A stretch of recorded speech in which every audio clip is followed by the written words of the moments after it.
Good afternoon, everyone. My name is Joshua Fekes Quest. I am here with Returned. Welcome to the Collegiate Star League.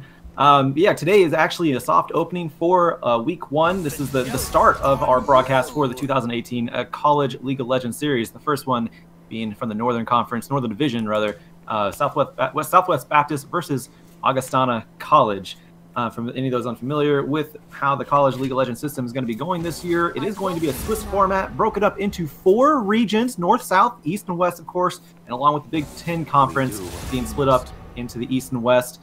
They had the Big Ten last year. This year, they are splitting them up into 2 different conferences. And now added to that is going to be the Peach Belt Conference as well, which is going to be comprised of a lot of, where Peach Belt is of the United States, Georgia, Alabama, and Florida, things like that, or areas like that, I should say, down in the southern and southeastern areas.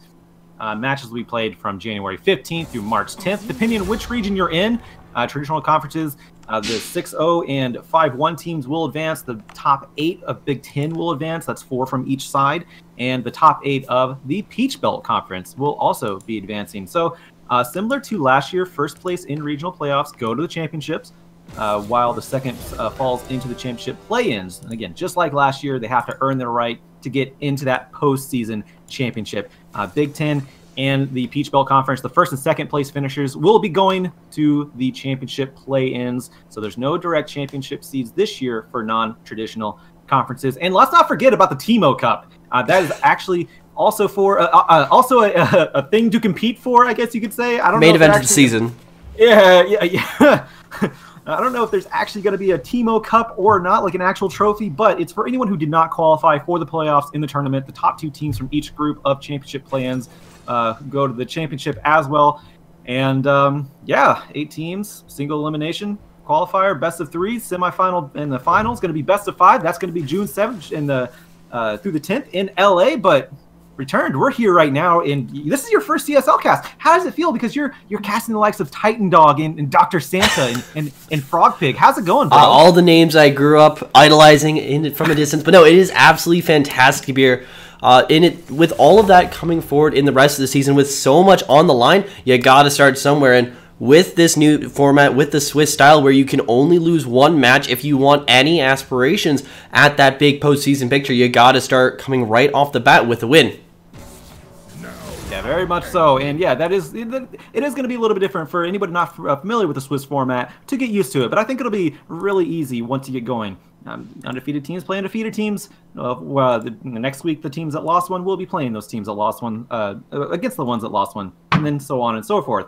But we are in pick and ban phase right now. It's going by relatively fast here on the side of Southwest Baptist. We do have Jana, Leeson, and Shaco banned away, and they're going to be adding the brand to that one as well. And then over on the opposing side, Augustana College, that is going to be Sejuani, Azir, Orn, and the Alistar band. And we do have a Zoe also picked up here, which is that's going to be for Southwest Baptist. And Zoe, big troublemaker in the mid lane lately. Yeah, but here's where my mind immediately goes. That Vayne getting locked in for Augustana. This has been something that is the most banned champion for the entire Northern Conference right now. And with the resurgence recently of the Relic Shield plus Fleet Footwork, just super heal ADC meta, it is a pick that's very hard to actually beat down in the early game and has huge output towards that late game. Yeah, very much so. And speaking of picks and bans, Jarvan is also being picked up here. That's a pretty key jungler right now. But we have on the opposing side, it's Titanic Dog on Zac. Zac he's been kind of in and out of the ebb and flow of the meta. He's always going to be that big CC tank jungler, but he doesn't really fit the amount of damage that can be put out that a lot of junglers have right now, like the Jarvan and the Sejuani. We're going to see how Southwest Baptist does against that one, because they do pick up Tom Kinch as well, and that's going to be the bot lane decided. Unless that Tom Kinch does go up top normally. I haven't seen it in a while. Usually been seeing the Tom Kinch on the bot side, and that way can protect whenever the Vayne gets a little bit going there. We'll see what's up. Yeah, Nar's going to be going to the top lane. So that is going to be a Tom Kinch and a Callista for Southwest Baptist in the bot side. And this really just gives Southwest so many tools to play out this early to mid-game. You have the Gnar, which in top lane is going to be going kind of back and forth. Jace is very hard to actually be in that lane, but I'm a little bit confused as to where everyone is going as of now. It looks like Ari's going to be headed towards that mid lane. So should be the Jace matchup in the top side if Nautilus heads on down to support as well. But big picture thing here, you can have the Gnar who will eventually do something towards that later game stages. You have Kalista plus Tahm Kench, still should be putting up a very solid lane performance going up against the bot lane for Augustana, something that can keep that Vayne just a little bit more in check. And then mid lane, Zoe, that is where everything could absolutely pop off. Yeah, the Zoe combination, it's very simplistic.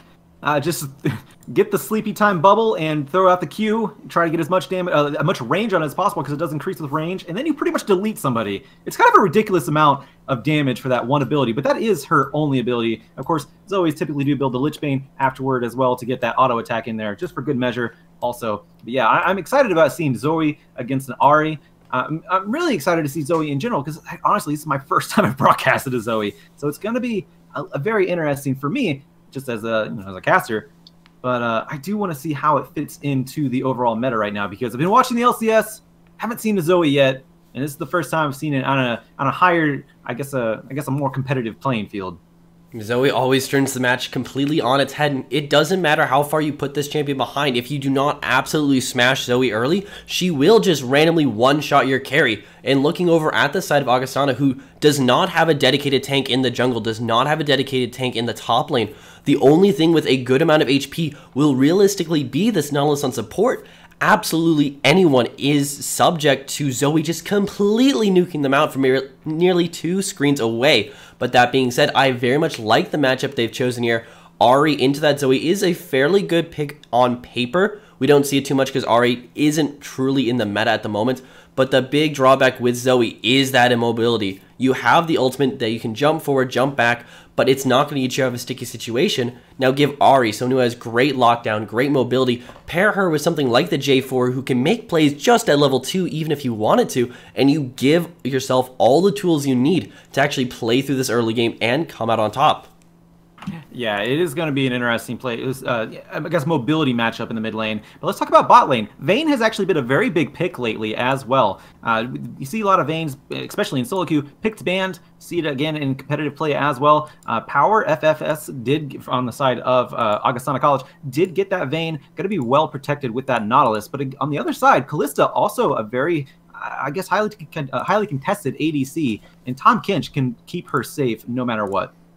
Oh, without a doubt. Tahm Kench, you see time and time again. Normally, it's a counter to the Malzahar mid lane meta. We don't see him coming out here, but it's still going to get that same thing done. And with all of these potential nuking out options from Jace, J4, Ahri, basically anyone on that side for Augustana can just look at Dr. Santa and just tell him to go away and die immediately. Yeah, we'll see how magical he is because, Santa is a magical creature. This is a doctor version of Santa, though, so we're going to see how he operates on the Rift because we are counting down with a spectator delay. Going to be about 30 seconds left on that one, at least from my perspective here. My name is Joshua Fekes Quest. I am here with Return. Thank you for joining us for this. I want to say the grand debut of the season, but it's actually a soft opening. But it is, regardless, Southwest Baptist versus Augustana College. Stick around. We'll be back in just a moment.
Again.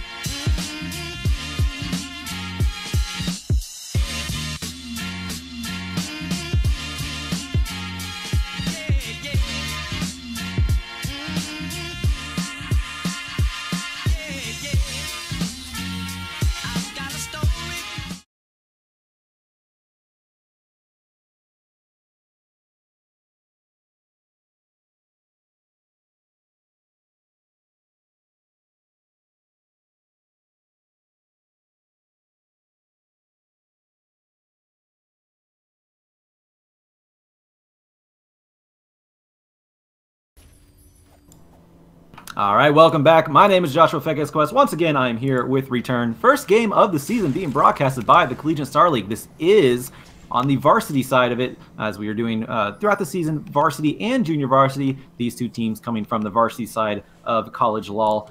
And we're getting going here. This is going to be exciting. Best of 3, game number 1.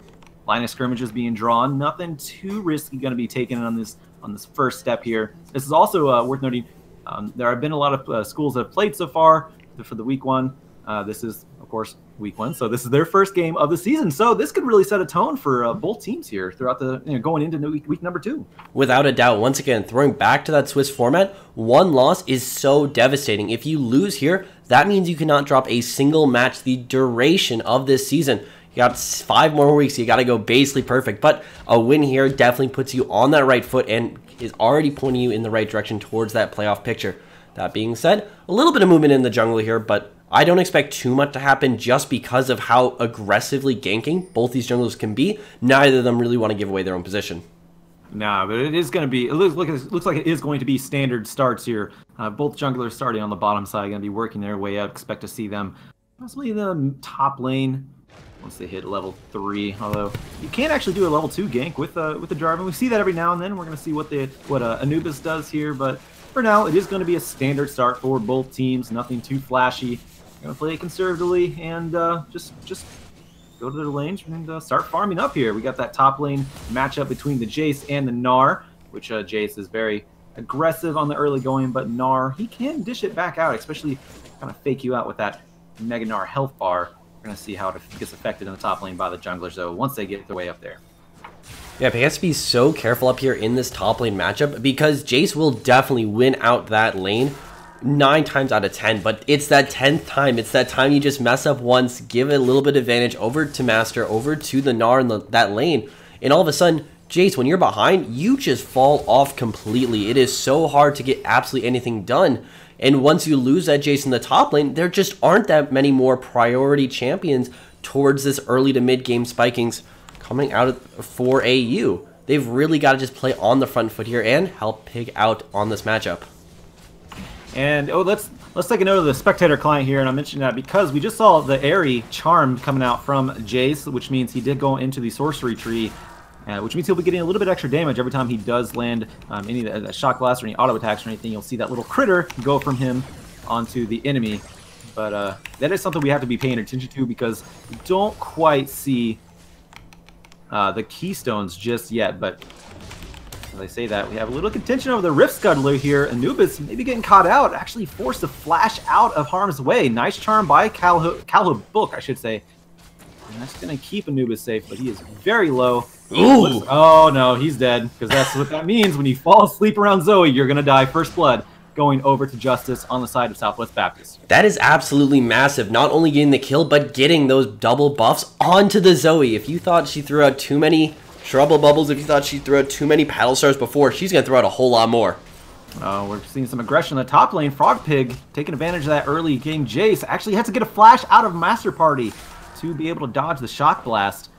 So Frog Pig is able to, he's actually low health himself as well. He may have taken a tower shot there, but he is very low mana, so he's not going to be able to get aggressive anymore against Master Party, who's going to go back, use his teleport, and get back into the lane. Actually, try to get a flank onto Frog Pig. He's going to land the Q, going to slow him down. He doesn't have any mana. Frog Pig, he is out of it, so he is going to be able to pick up the kill. Flash was already used by Frog Pig, so Master Party, very nicely played. Going to get the retribution onto Frog Pig and pick himself up a kill. Already, you're seeing the individual prowess is coming out here for SBU. Their players just are winning these lanes when they really shouldn't. That was a solo kill in the top lane. I was talking about waiting for Titan Dog come over to assist Master Party, but it didn't even need that. He was just able to go straight up one-on-one. Pig over-greeted way toward on that top side, and now they're set behind by quite a huge margin. Here comes Titan as well. Yeah, Titan Dog, he is going to knock up Frog Pig. He still does not have an escape of any sort, and that is just going to mean that Southwest Baptist can just run all over Frog Pig, take out another, or pick up another kill, I should say. Then meanwhile, on the bot side, Anubis showing his presence in the bot here. He got eaten up, or I should say Dr. Santa got eaten up by Tom Kinch, by Leo, but he's still going to be staying alive after using that flash and the heal. Now they're going to try to turn it back around. Kill picked up. That was the Tom Kinch. Leo picking up that one up on Power's Vayne. check out the CS differential as well, 32-18. SBU, they are smashing all across the map. The only lane that is even close at this moment is that mid lane, Zoe versus Ari. And honestly, with how Just has been playing so far, I wouldn't... Just like, look at that. That matchup is not going to go well for the side of AU for too much longer. Now, you hit the trouble bubble, and you're going to fall asleep, and then get immediately smacked right in the face with the paddle star. That is such a huge amount. I talked about it during the Champion Select. She's kind of a one-hit kill kind of person that the Zoe is. And you can do that pre-level 6, but you can even do it more so after level 6 and after you get a Lich Bane. That is just a huge amount of trouble for Calhill in the mid lane if you can lane that trouble bubble as Justice. Oh, without a doubt. Just getting any real advantage in the mid lane for Zoe just instantaneously turns that into such a high kill threat. And not even on level 6 with the junglers yet means Anubis isn't going to be able to get in there and influence that matchup in any real meaningful way. And if you've been watching the side for SBU, the way they've been playing around this vision game, top side and bot side, they've consistently moved up that vision line, gotten control of the jungle, and made sure that the only real member left from AU that has any real ability to play it the way he wants in Anubis, in the jungle Jarvan, is just completely shut out of everything. They're gonna need to find some window here to actually break this game open. Yeah, and both of them are very aggressive junglers as far as ganking. They both have their way of locking down whoever they gank and keeping them at bay for a little bit. And yeah, Anubis just not having it at the moment, not getting the ganks that he wants. He tried that very valiantly lane in the bot side, but it did not work out. Power ended up following that one. But Titan Dog so far 0-0-2. He's got that that smooth 50% kill participation right now. It's not very much at the moment, but it is still something and shows how much he's affected the jungle compared to Anubis. And that can make all the difference in the world. A flash being used by Collapse's Nautilus, just getting out of harm's way. That's just a reaction flash, it looked like. Saw he was in trouble and got immediately out of harm's way. And you also didn't see on the top side there, Justice just roamed up, wasn't able to get anything on that play. But thankfully Zoe just able to steal away people's TP like that. Fight's going down. Yeah, he's going to get quite a bit of damage, Frog Pig is, onto Master Party, but with his spells down, that means that Master Party can get back in there and pick up the kill because there was nothing left by Frog Pig.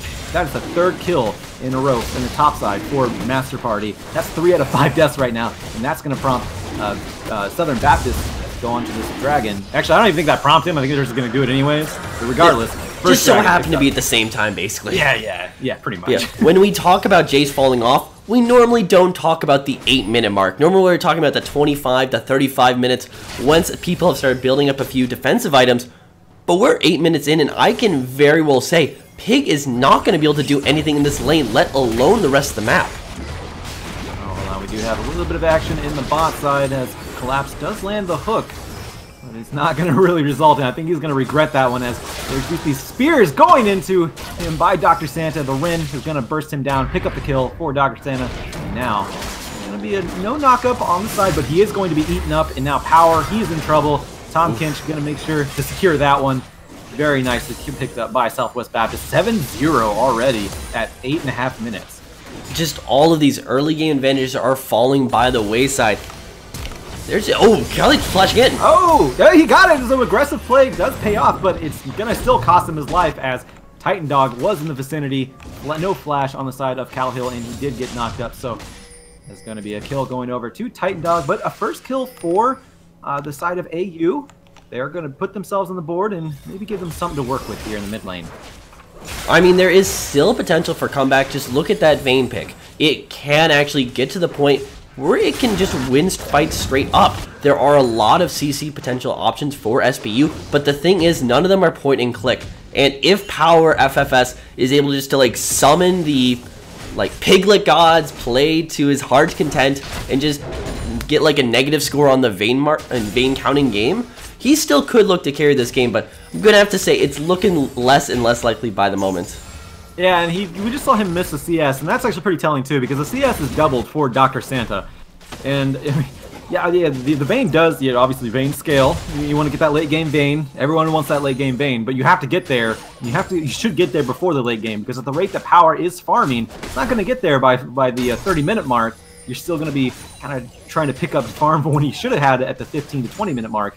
I mean, this rate he might hit it by game number 2. Thankfully, that's the power of the best of 3 series. Fortunately, still a lot of the game left to be played here. And while we've been seeing a lot of great plays coming out for SBU, the real indicator of just the lead and how quickly you can hold the momentum in this game is who can grab that first tower and how quickly can you do so. Because they have been picking up a lot of this gold advantage off those kills, off those gank plays, and off of top lane. I don't even want to say solo killing anymore. It seems more like just lambs to the slaughter at this point. But once they start cementing down that actual tower advantage, they're going to be coming out a lot further ahead, and they can really start pushing that snowball even harder and harder. Yeah, and the first objective was already picked up. Hold on, we have more aggression in the top, or the middle, I should say. But the portal jump is going to completely dodge that charm. Very nicely played by Justice. Can he pick up the kill? He does with the Q and the auto attack. Justice outmaneuvering Cowhill Book. And that just shows you that Zoe might be a little bit more maneuverable than an Ahri. I mean, right-clicking is extremely powerful, but ooh, fighting bot lane. That it is, and there's also fight on top lane. Oh no! Frog Pig! What are you doing? This one. I don't know about this one, but there is. Oh, okay, there's the Q, and it does land. Frog Pig goes down 4th time now. That is a 4-0-0 Gnar in the top side. And he elected to go in there. He went with the go to the skies, but doesn't work out for him in the end. Now Anubis might be in trouble. He might be getting chased underneath the turret pretty soon here, as we do see Justice on the bot side. The Zoe can still do damage underneath the turret and get out very safely, so we're going to see what he does. Trouble Bubble landing onto Collapse. Is he going to be able to land the Q? Does not, but... Oh no! No, he doesn't get the flash! The Spell Thief had him in the flash, but he misses it, and therefore he dies. Power FFS, getting that kill on a Vayne. So you have the 2 carries getting a kill now on the side of AU. And you see if they can somehow keep that advantage. We do have more action right outside the Dragon Pit. As we do get an ult from Titan Dog, bringing Cowhill into another disadvantage for him as far as position goes. Leo picking up a kill. He's 301, I should say, on Tom Kinch support. So looking to carry himself at the moment.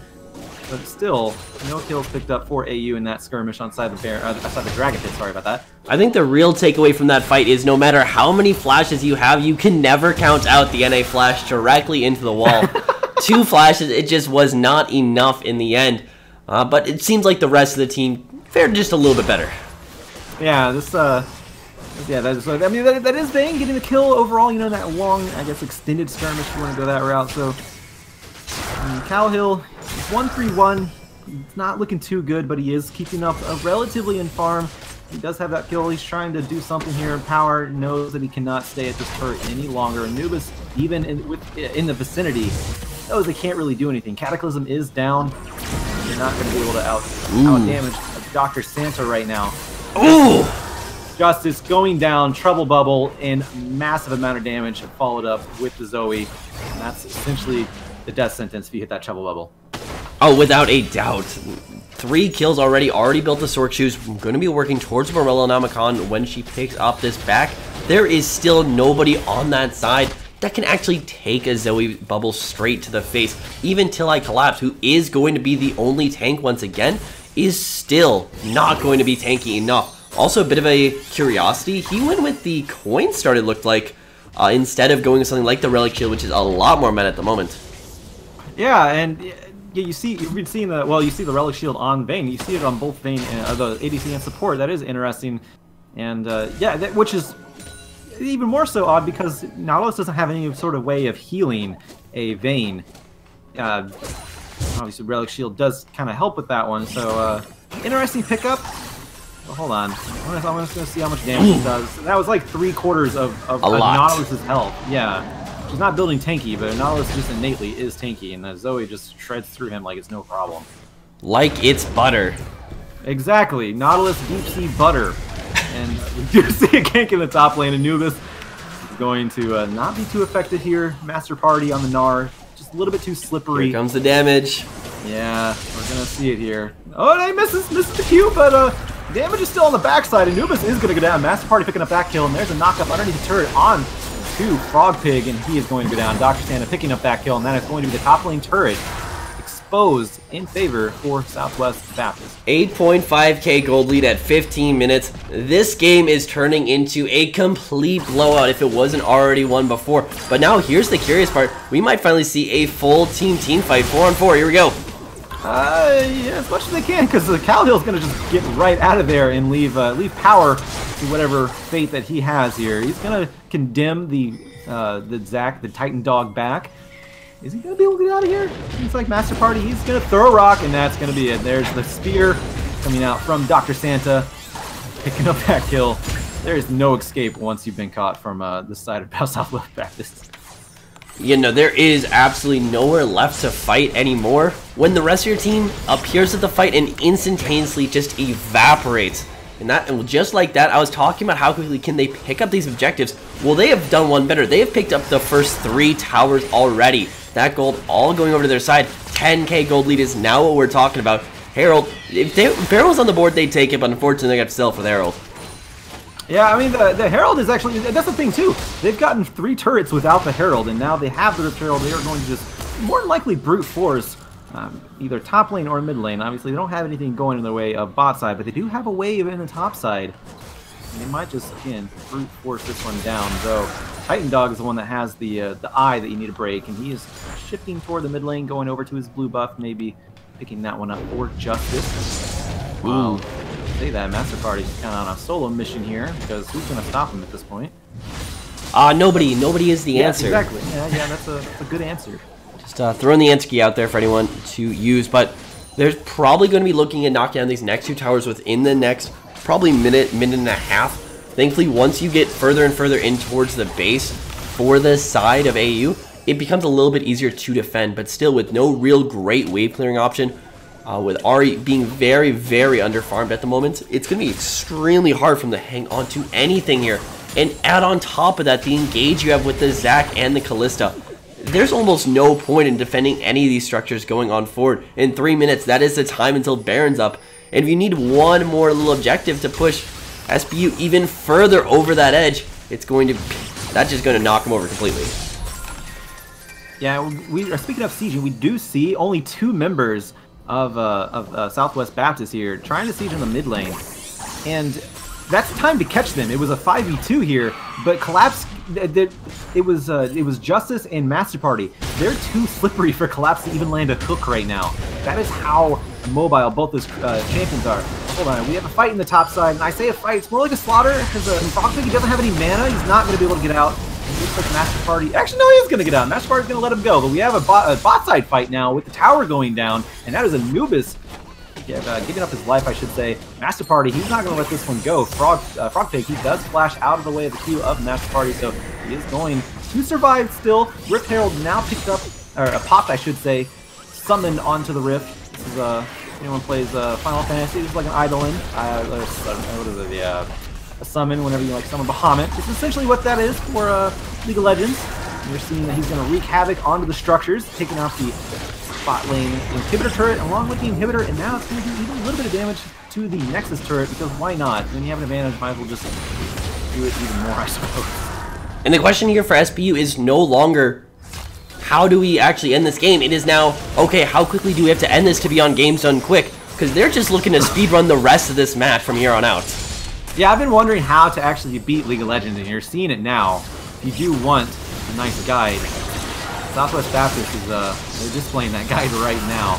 And it looks like they have no fear tower diving this Titan Dog. He even has a stopwatch to use just when he wants to tower dive and take a little bit less damage. And there's a teleport going in onto the minion in the mid lane, so kind of have a little bit more time to take down this mid lane inhibitor turret, and they do get it along with Frogpig, who goes down. So it looks like Power, he's trying to make something happen here, but it's not going to work out, as it's just too much power on the side of Southwest Baptist, on the number side and the item side, and they're going to just clean up, take out this mid lane inhibitor, and they might even move on to the Nexus at this point, but I think they're just a little bit too exhausted here. Yeah, Zoe finally goes down. Justice bit off a little bit more he can chew, overstayed his welcome, not slippery enough, and now that is going to prompt AU, Augustana College, to try to make something happen. Calhill going in with the Spirit Rush, but it's not enough, cannot get the damage down. Master Party taking out Power FFS. Dr. Santa picking up a kill on Anubis. There's just not enough damage. A double kill for Master Party, and now Frogpig is in there. Last-ditch effort, but still, only Justice has been the one going down on the side of Southwest Baptist, and there is just to be an ace, and that is going to be picked up by Tom Kinch, because why not? Tom Kinch showing who's boss in the bot side. just short of the 20-minute mark itself. Unlucky. Whew. And yeah, that is going to be game number 1. Going over to Southwest Baptist. That was rather... hold on. Hold on. They can't do it. Wow. They're going to back off. They're going to back off. That was a wise move if you want to get technical about it. How Anubis, they were full health, and the health bars are relatively low on the side of Southwest.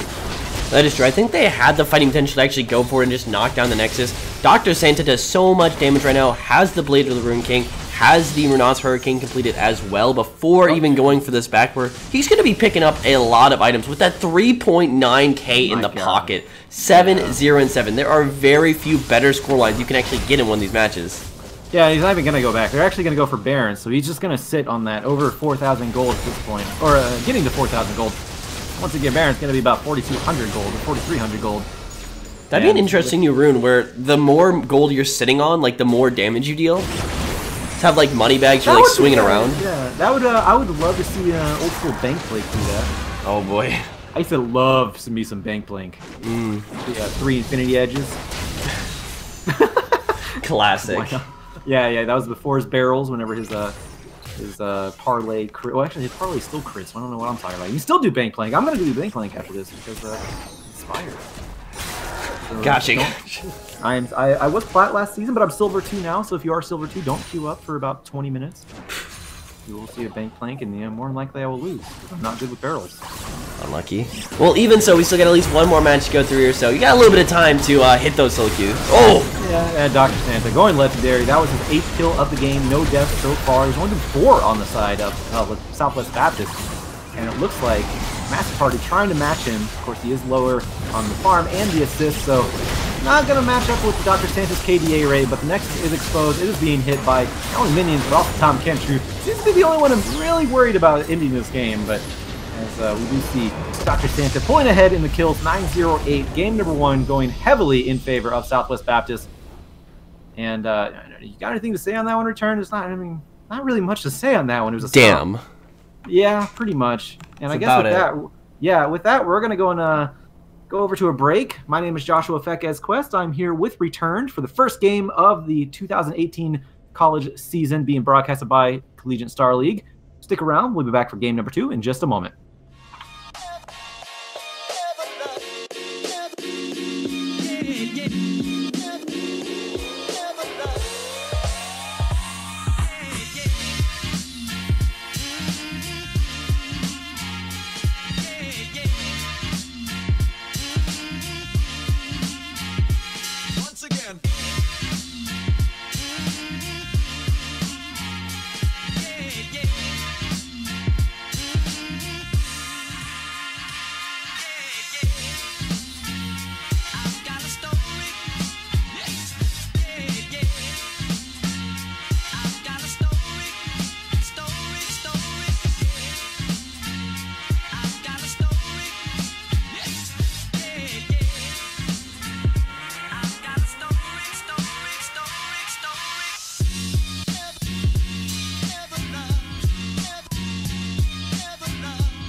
Once again.